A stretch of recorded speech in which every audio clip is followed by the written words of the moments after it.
It's an award that's appropriate for Key Stage 2 children, so 7 to 11-year-olds.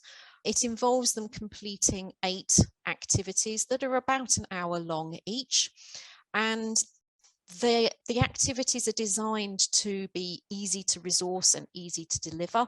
And I think that's the real advantage of these resources. That's why I used them when I was a governor, because I didn't want to be spending lots of time preparing things. I just wanted things that I could really easily resource from around the house or in the local shop, or ask the school to provide things, and they were easy and quick to deliver.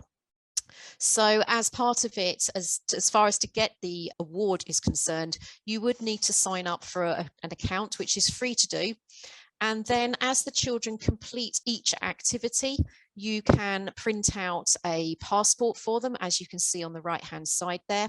And then you can just use a stamp or a sticker to indicate that the children have completed the activity. And then once they've completed their 8 activities, you just register that onto the website.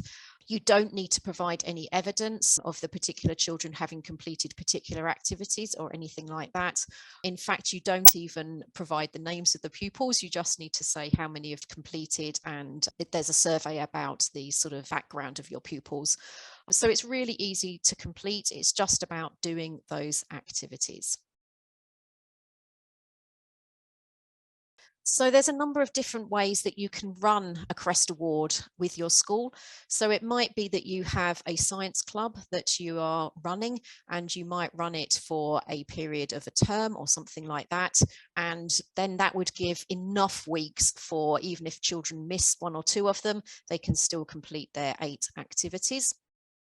So another way of doing it, now that we've learned how to do Google Classrooms and we're really good at online learning and that sort of thing, schools have started doing online science clubs, where an activity is posted onto the Google Classroom and children can engage in that activity at home with their parents or with their other members of their family, and then they upload the evidence to show that they've completed that activity and what they found out from that. So that's an alternative way of running it, and it could be a club, it could be as homework, or it could be as a family learning activity. It could be that you have a science week that either coincides with British Science Week, which is actually last week, or you may just have a science week at a different time of the year.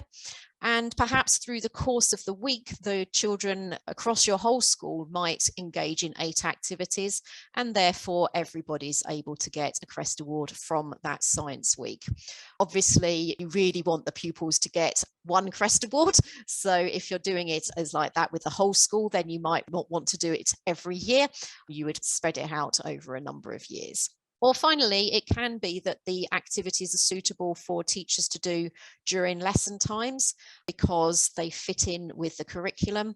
And on the CREST website, there's a document that indicates which activities suit which topics in the curriculum. So your teachers can choose 8 activities perhaps over the year for different topics that they include as part of their lessons. So it's a very flexible approach. You can have, so long as the children do their 8 activities, it doesn't matter if they do 2 of them in a science club, 2 of them at home, 2 of them during science week, and 2 of them during the lessons. That's absolutely fine, so long as they have had their passport stamped with those 8 activities. So as I said earlier, the resources, the activities are chosen to be easy to run, easy to resource. And to support with that, there are 2 cards.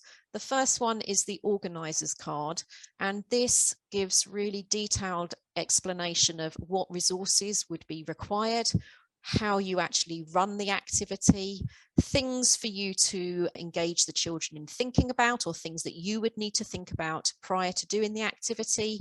You've also got the key vocabulary that you might want to be using during the activity. And there's also some extension little bits and pieces for those children that are interested and perhaps want to go home and take that activity a little bit further. And then also where there's health and safety things that you should be thinking about, that's also included as well. So the idea is that that means that any teacher or teaching assistant or parent/governor would be able to pick up that activity and run it very efficiently and easily. It also means that you could actually have your year 5 or year 6 pupils delivering the activities for younger pupils as well, because it's so easy to do. The second support resource is the activity card. So this you might choose to print out and give to the pupils so that they can actually use it to support them. Or what I've often tended to do was actually just take snip bits of it and put it into a PowerPoint slide so that I could share it that way, and then just print out the bits that were relevant and the children needed. So again, it's just a way of really focusing the children on what they're trying to achieve. So what we've done as a purpose of this webinar, but also to produce a separate resource, is I went through and chose which were the activities that were the ones that I found easiest to deliver when I was running a club, easy to resource, the children engaged with them particularly well, and also those ones that seemed to be most relevant to Key Stage 2. And these were my top 8 activities. And we're going to have a look at one or two of those and discuss those in particular. So you can see that I've also chosen them to cover different aspects of the curriculum. So some of them are more DT orientated because they're problem solving activities. Some of them fit better with the sort of biology areas. Some are more materials chemistry, and then others are more physicsy. So within those 8 activities, we've got a variety of things. So hopefully they would appeal to different children. So it's useful for you to think about, okay, so it's 8 activities, and who are you going to target? Is it going to be the whole school? You can only then do it once every 4 years. But actually, if you really want to raise the profile of science this year or next year, then actually having the whole school go through the process can be a really good way of raising the profile of science in a big way. It might be that you choose to do it with a whole year group, and then you could do it each year because as the children move through that year group and do it. It could just be that you do it as a class, perhaps with your class. And then, of course, if the children then get their certificates in assembly, then other children are going, well, how come they've done that and we haven't? And then perhaps you'll get teachers going, how can I do that as well with my class? So you may be able to grow it that way. Or it may be that you choose to do it as part of a science club, as Chris was thinking there. And then it's a matter of, well, when are you going to do it? Are you going to just do it over the whole year? So those 8 activities build up, possibly a combination of doing them in class, doing some as homework, that sort of thing. Or are you going to do it during a specific science week or as part of British Science Week?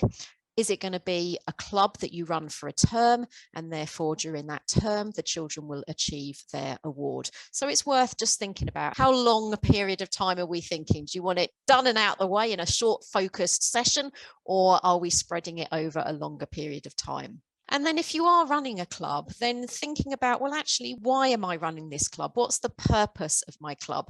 And therefore, who will I be inviting to come to my club, or who am I aiming it at? So is it that I want to give the higher achievers some extra opportunities to develop themselves a little bit further in a sort of more looser, open-ended way? Perhaps it's that you want the lower achievers to come because you want to give them more opportunities to practice their skills, perhaps talk about their science a little bit more. Perhaps they get a little bit lost during lessons. Is it that you want to encourage the disadvantaged children, give them some extra opportunities to help close the gap between those children and the more advantaged children? Is it that you want to be working with your children who've got English as an additional language, just to give them more opportunities for discussion and dialogue, using that vocabulary in a different, more informal setting? Or perhaps you're targeting particular ethnic backgrounds as well. Or it could just be that children come because they want to come, and that's absolutely fine as well. But it's worth thinking about, what is it, why is it that you're doing it, and therefore are you targeting particular children?